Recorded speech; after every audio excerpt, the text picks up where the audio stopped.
Welcome. Welcome. I'm Pam Holt, the happy host, and I have the pleasure today of speaking with Valerie Malone. She's chapter 17 in the international best-selling book, Hospitable Hosts. She's here today to tell us about her business. She's got her own company called Quill Decor, and I'm going to bring Valerie on to tell us all about why she decided to get involved with the book. Hi, Valerie. Hi, Pam. I love that you know my chapter number. I do, because I've read your chapter and it's really cool. Thank And you. and I encourage everybody to, check out chapter 17 Thank and you. get a hold of the book. You can get it on Amazon. And actually, you should get a physical copy of the book because there's a lot of note taking that needs to take place, and there's a lot of page bending and all of that because they're just wonderful tips from a variety of hosts from just all over the world. And Valerie is here to tell us about her story. So tell us about you and your company and your business and how you are involved in the Hospitable Host Project. Yeah, so I am by trade an interior designer. I've been a designer for my whole career and done lots of different things from commercial to residential. And several years ago, I started focusing on short-term rental design before it was called short-term rental design. It was Right. still the Airbnb world. And I really started doing that because I had my own Airbnb. I had friends that owned Airbnbs. I was staying in them all over the world before it was cool, when my husband was like insisting that we do that. And I was like, this is the wild, wild west. What is happening? There's no, I would like to know that there's a bedside table on the side of the bed where we stay. So it just kind of evolved into this me becoming involved in this space because of the need and the way that design is so in the forefront of this business. You can't decouple design from the short-term rental business. You are selling a home, you are selling an interior space. So that's what I do now. I help people create incredible short-term rental spaces and to increase their profit through great interior design. Love it. It's so funny that your husband's like, yeah, we're doing this new thing, whatever it is. And Yeah, yeah, and I, yeah. He's the early adopter of the two of us. Yeah. he's like, yeah, we're gonna give it a try. Because back in the day, and even sometimes now, it was kind of, hit or miss, Oh yeah. I have some stories. I've gone to the cleaning cabinet in some rentals and just got them out and started angry cleaning, oh, throughout the house. So that's not yeah. what you hear. Yeah.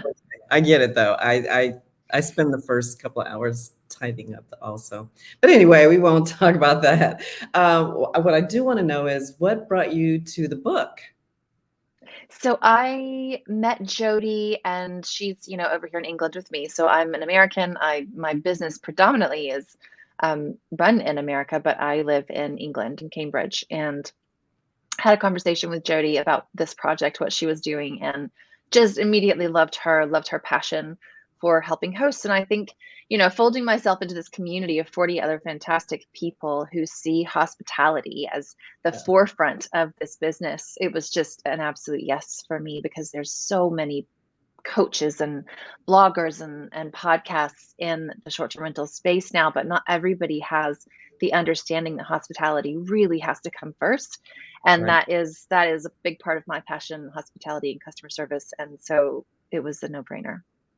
I agree. It's really nice to be involved now with everybody who's kind of on the same page about it. It's Yeah. because there are a lot of, It's a breath of fresh air, isn't it? yeah, no, it's really nice. It can be because when you look outside and you see some of the other things that people are doing, I'm thinking, I'm glad I'm over here with these. Yeah. No, Yeah, no, I'm absolutely. enjoying it. Okay, so in the book, you tell the story of how you got started, and it's, bless your heart, how it started. And you'll have to read the chapter to find out what I mean, but I understand and I feel for you on your first visit and your first stay at an Airbnb. The Um, very first, yeah. yeah, but what's not in the book? What do you want people to know that you didn't put in the book? Ooh, Not about design necessarily, because we can't, that we can go on forever about that, but about your experience yeah. as a host or as a guest. Oh gosh, I think this changes every day. I think my answer might change every day depending on kind of what's in the forefront, what I'm doing, what I'm working on. Um, I think the more this industry evolves and the more the design of short-term rentals evolves, I want to say you don't have to just look at it from the perspective of how can I make this suitable, but you can instead look at it from the creative perspective or the artistic perspective of how can I make this really interesting. Everybody is creative, whether you want to say you are or not. Everybody has creativity inside of them, so you can actually take a space and make it interesting in your own way, and you can do it in a way that nobody else could. And so I think I want to encourage people to not make all of the decisions of decorating their rental out of, how do I make this work, and like do it like white knuckle it and with fear and I just want it to be booked all the time, but instead look at it as how can I do something that is truly impactful and unique? How can I integrate local artists and, Mhm. people from the community where my rental is to make this really interesting and impactful on, everybody, a lot of people's lives. How can I make this really unique and like something that has never been done before? And I'm not saying to go out and be kitschy and themey or anything like that, or go like, don't need to do wall decals of, Disney characters. That's not what I mean. I mean, if you want to do that, that's okay, but that's not really what I mean. I mean, like, really take a minute and spend some time with making a space unique and different. If if you want to think about comparing it to the hotel industry, think about boutique hotels, right? They're not just trying to make it the Holiday Inn or the Hampton Inn or even the Westin. They're going a step above that and they're saying, "Oh, look, this is something you've never seen before." And Mhm. it's really interesting. And we collected books from this era that this, whatever building was made, or there can be a story and you can incorporate some concept in there, but I think just put your fingerprint on it and enjoy the process. Right. I tell I people. did go back to design there. That's all I could talk about. Sorry. No, no, no, no, no. I love to talk about design. That's my favorite. But I try to tell people to look inward, look into your own personality and your interest, and kind of draw from there because people are staying in short-term rentals because they want something local and authentic. And Yeah, so what's yeah, more authentic than, you and the right. things that you like. So I love talking about that. So that's fun. What you're kind of you're kind of different in the book because your focus is less on hosting at this particular time in your career and more on the design. Do you think design is being elevated? And I know the answer to this. So, do you think people are paying more attention to design now than they used to? I think if nothing else, out of necessity, I Yeah, think you must.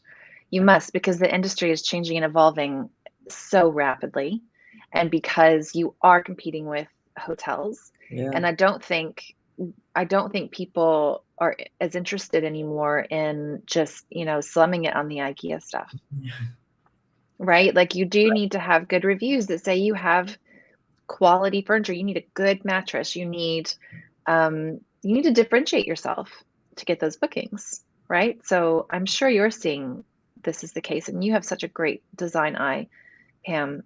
you know, I it's my house, and so, it's just fun. I enjoy it.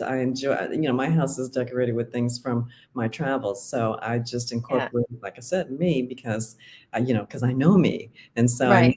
I know how to do me. I know what I like, and I just include it in the hope that other people like it as well. But if they don't, it's still just me, and I'm okay But with if that. they don't, I mean, I think that's also okay. People ask me Yeah, a lot, like, how do you design a space to appeal to everyone? And I say, well, you absolutely don't. That's not your goal. Your goal is to appeal to your ideal guest. And also, your goal is to make it work, make the design work. Somebody won't not stay with you because they don't necessarily love that design style, right. right? They may still stay with you because it's well done, even if they wouldn't do that in their own home.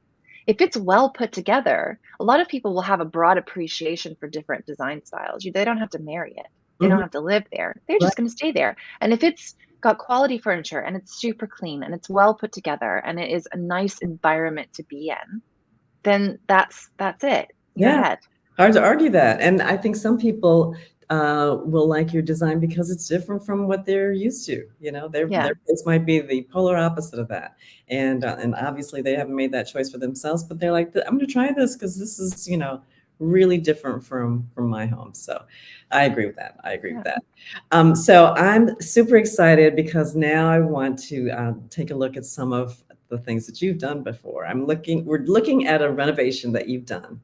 Yeah. And I like nothing more than a before and after. And so I'm going to get into some photos and you can kind of explain what we're seeing and why you did what you did on this particular remodel. Okay. Let's see. Okay. Okay. So this is a full bathroom laundry.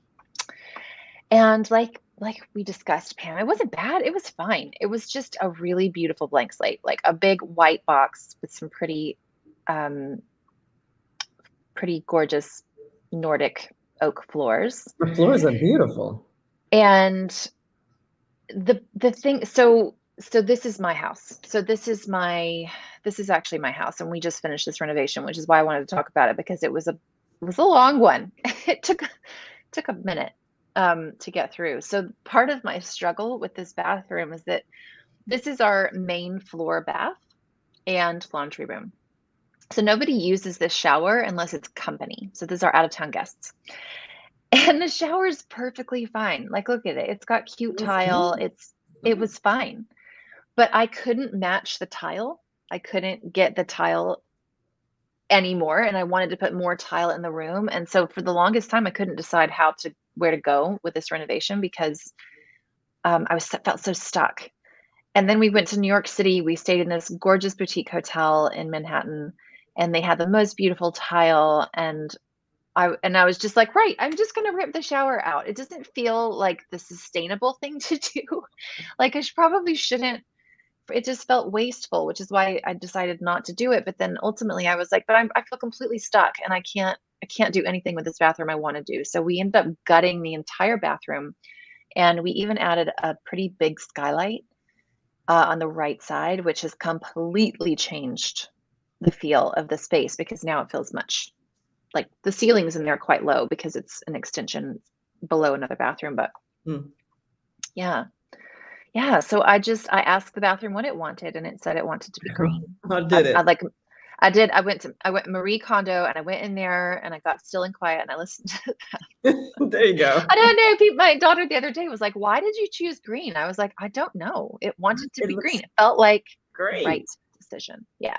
It looks And I great. have lots of plants in my house, so it does flow from that perspective. We have loads of green, and then the wallpaper is a very English wallpaper. So this is the bathroom the shower that we of course ripped out, and we did marble, mosaic marble on the ground, and then Beautiful. did brass. We did a mixture of black and brass fittings, because if you are doing a renovation and you are going to do some brass, you should know that you must keep that brass consistent. It has to be from the same supplier or they won't match. So don't get your taps, like your shower head, from somewhere else, from your sink tap, because they will not. Brasses are very difficult to match. If you go chrome, chrome is chrome is chrome.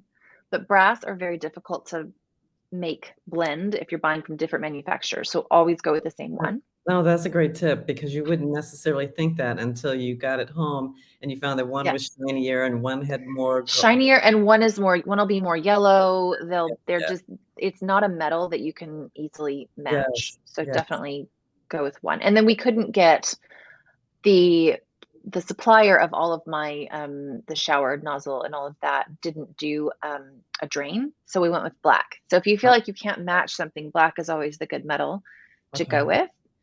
Yeah. Nice, nice. So the Okay. drain pan's black. Yeah. So here we go. It's looking fabulous. So that's that's it. This I have foxes. I I call it love it. the brass fox. So there's a giant red fox that just, like, he's in our garden all the time. I was out yet last week, and he just ran through in the middle of the day. They kind of slink, foxes. He like slinked through just like this one. Yeah, and I needed more storage space. We did, you can see on the upper left picture, the big closet door. That's Mm, walnut to match the vanity with a rattan beautiful, inset. Um, beautiful. the rattan didn't come the right color, so I bleached it. So that was fun. Ah, It's an that's ongoing saga, actually. The rattan, we're gonna have to redo it because it like delaminated and bubbled at the bottom, and it's just is that a it custom looks good in door? the pictures, but sorry. Is that door custom? Yeah, Oh, yeah. it's So it's I like had a fantastic and very patient builder who worked with us. We've been at this since April, this bathroom, but because we gutted it and rearranged the plumbing. So if you'll notice, the first thing that you saw when you were standing, if you right, want to go to that picture that shows the before, um, right. side by side with from the entry door, can you go to the one that shows before and after in one? Maybe Uh, the next one. nope, sorry. Yeah, Yes, that one. yes, So yes, before, when you looked in this room, you saw what? The toilet. Big pet peeve of mine, seeing a toilet. yeah, So yeah. now what do you see? You don't see the toilet. And the reason is we moved it to the wall to the right. So we took the toilet off, moved the plumbing to the Nice. right, which, is a large expense moving plumbing like that. Yeah, But for me, it was worth every penny because it also allowed me to have this large of a vanity, which wouldn't have worked if the toilet had stayed where it was. yes, yes. So I love the fact that it's Really, hidden and that it's I know it's tucked away. expensive because you're moving the plumbing, the drain, everything, but when you open the door and I don't know, maybe you have to be into design, but when you don't walk right into the toilet, it's such It's a nice feeling that, the way you have yeah, it done, it's so warm, it's inviting, it doesn't look super utilitarian, like you're walking into yeah, a urinal at a public bathroom or something. exactly. It's beautiful, you see that wallpaper and it's just, it is spectacular. I love it. I love the woods. They look Thank beautiful. you. Yeah, no, it looks Yeah, very the woods are good friends. You can mix your woods, people. Don't be afraid to mix woods. And then the skylight you can see on that right picture as Oh, well thanks. goes up. So it's a meter. It's no, is it 2 meters long? It's 2 meters long? Oh, I don't know. my It's quite big. And that was the other biggest, line item expense of the whole bathroom, but just completely transformed the space because if you could look on the left, it was quite a look at it. small, Yeah, yeah, it looked felt like you were kind of in a basement actually. yeah, And yeah. then adding that skylight just made it feel much more expansive and yeah. Natural light in the bathroom, it I don't know, it's a must for me. It just changes Yeah. everything. It makes getting up in the morning, bearable because Absolutely. It's actually a bit scary having that mirror directly below that skylight. Like if you want to see your face in all of its glory, you just no. go right in there. It is intense. It's like taking a mirror outside. Yeah, no, but look how much bigger the space looks and how much, just obviously brighter, but just it looks really different. I mean, it Yeah. looks really It does if different. it, I could go in this room and hide from my kids. I mean, the other part that I didn't really share is that it's inside of the laundry closet. I have a stacked washer and dryer now with drawers that pull out so I can fold everything right there, which is I know we're getting into personal stuff and not short-term rental now, but this is it's life-changing to have that. Yeah, And then to be able to close it off, it helps with the noise and of the washer dryer and just, yeah, it tucks it all away and it's so beautiful. beautiful. No, the doors are just gorgeous, and I love the way that the side of the closet is tiled. That's really lovely. Yeah. So, yeah, let's see. Ooh, look at the And wallpaper. the So what do you wallpaper think and the wall about lights. wallpaper? Everybody's afraid of wallpaper there. It's just especially patio. Okay, well, you should be afraid of it. It's scary. It's expensive. It's Okay. real, for real. It's like real scary.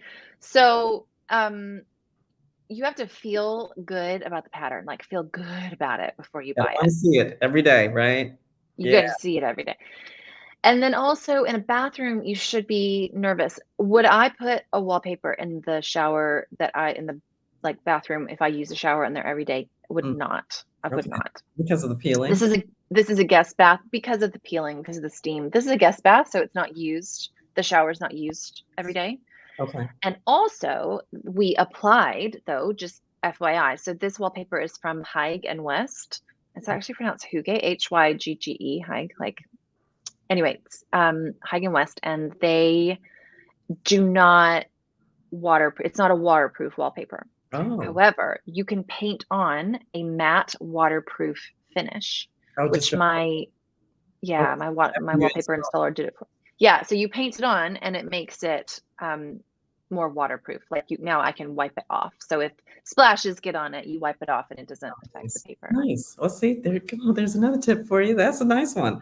Yeah. Because I think wallpaper is a fantastic visual addition, but there are, there's some nuances that you have to Yeah. account for when you use Yeah, it. I mean in a rental, I think the best advice is to do it on a headboard wall where it's not going to get so much abuse, right? Like that's not going to, suitcases are likely not going to be banging into that. So it's absolutely a good idea to use in a rental, but I would be really thoughtful and strategic about not putting it in high traffic Right, areas. right. Hallways, that's going to be a Yeah. discipline for you at some point. Just Yeah. Although I've got it, I mean, where I told you we're going to rent out our place when we go in sabbatical, then we'll turn our home into an Airbnb and go off for a year. And this will be something that I document in my blog, kind of my process for that. But I do have a beautiful new wallpaper up my stairwell. And I'm just looking at it thinking, maybe I should go ahead and like buy a couple extra rolls for right. the There you go. There you go. replacement of that in a couple of But years. yeah, I don't know.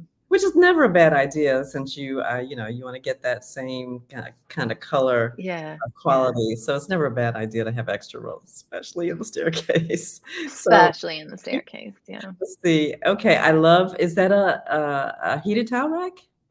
It is. Yeah. So that is really common in England. And it's actually our only source of heat in the bathroom. Oh, wow. So we don't, I mean, it's a radiator essentially. So we have a radiator is our central heating. So it comes Oh, through the pipes. And it was just a low radiator, but this way actually too, it's fantastic because I can pop a sweater on there when oh. I don't want to put it in the dryer. And I have this, ladder essentially and it dries like that. And in the winter, it'll dry super fast because it's heated. So is it designed to be utilized with towels, or is it just? Yeah. Yeah. It's a towel bar. It's very cool. I like that. And I like the way that you have the light fixtures, not one on each side of the mirror, but the two stacked. Yeah. Cute little touch there. Oh, Thank Valerie, you. so, talented. I love it. I love the details. I Thank you. absolutely love the details. I Fantastic. love it too. Thanks, Pam. Well, Makes me very happy. you teased your next move, which is literally a move out of your home. Um, Yeah. I can't wait to follow your adventure into Yeah. your home, your primary residence into. It's going to be a little while, I will say. It's not for another year plus, but yeah, we're kind of already mentally kind of gearing up and thinking about too, finding really great short-term rentals around the world for us to visit and stay in. So that'll also be a part of the documentation process that I do is kind of finding really fantastic rentals to stay in and write about and put on the blog while also simultaneously saying, this is how it's going in our place, renting out our own home, which is something that I know you do and have a lot of experience with as well. I do, but I'm interested in seeing it done someone else because I wonder how other people do it. I know how I did it, but you'll Yeah. probably do it very different. So I'd love to watch that and see how it goes for you. In the meantime, getting back to our book and our project, I hope Yeah. that you have enjoyed every moment of being involved in the book. I have. It's just everything we've done has been a really warm kind of familial feeling with the other authors, and everybody seems to be really so supportive. Do you agree? Have you had that experience? Absolutely. And when I went to the London launch was it July? I was in the summer, maybe June. Um, just, because of the nature of my business and what I do, so much of it is virtual. So being in a room with these other lovely people and having this instant connection with them, it was so huge. just such wonderful people too to be in company with. I just felt like it just felt so nice being I know, face it's to really face with good. people. Even though I went to the launch in May in the States here. And even though I had interviewed quite a few of the people, so I'd seen them, on Zoom. But Yeah, so I knew them when I saw them. I'm like, oh my God. And it felt like we already knew one another. And it was just really quite, yeah. and I feel like everybody is very accessible and willing to help those who are new to the industry. So, speaking of being new to the industry and helping people, tell us about your course. Yeah, so I run a design course for teaching people how kind of step by step to get through the design process of a rental, which you can do on your own. But the idea behind my course is that it helps you kind of walk through this process with holding my hand, and I help you kind of maybe prevent making design mistakes and to allow you to make all of those many decisions with confidence, having this kind of design map, if you will, to help you just really, I mean, my goal is to help you be successful and to get a fully booked rental, a beautiful, unique, fully booked rental. So, um, it next week I'm hosting a live class. I don't know when this is going live, so who knows? But there will be at some point on my website. You can visit quilldecor.com and find out more about a live class that I teach, and that is free. I have lots of other free things on my site. A blog. I have a style quiz to kind of help you narrow down the style that you want to do for your rental, and then I also I love your have the quiz. Your quiz is great. That's good. I think yeah. it's a good first place for people to start. Right, absolutely. So, I mean, all I do is I everything I do is designed to help with the design overwhelm that people feel. And I think with a rental, that is really intense, that overwhelm, because you have so much to buy. And there's a lot of pressure around making it, you know, Instagram worthy, making it stop the scroll and to Right? create this unique space is the goal. And also, I know that we're in a rush. I get that time is money. We got to get cracking and get these decisions made and get the furniture in and get this place ready to go. So, yeah, everything I do is just to help with that process, to help ease that process, and ultimately get people a gorgeous rental, guest ready as fast as possible. Right. And that's what you need. This is not like your home necessarily where you're accumulating things Yeah, over the course of time. Sometimes if you're setting up a new rental that is maybe outside of your home, everything has to come together at one time. yeah, And and then that's hard. it is hard. You've got to have a Yeah. plan. You have to think Gotta have ahead. a plan. So that's it. So I help people create that plan and to visually see their plan so that they can feel confident about it all the way through the process. Good. Well, I want to thank you today, Valerie. I wish I had a Thank you, clapping Pam. applause track. I always like to To talk with you. you. It's always fun, and I appreciate your time. And I will. Everybody can find Valerie in chapter 17, and Thank you. the book is due for a second release, which I guess will be next year. More people will join our community. More hosts will be involved. And so stay tuned for that. But in the meantime, check us out at Amazon.com, and you'll find us under the international bestseller Hospitable Hosts. Thank you very much, Valerie. Talk to you soon. Thank you, Pam. It was a pleasure. Thank you.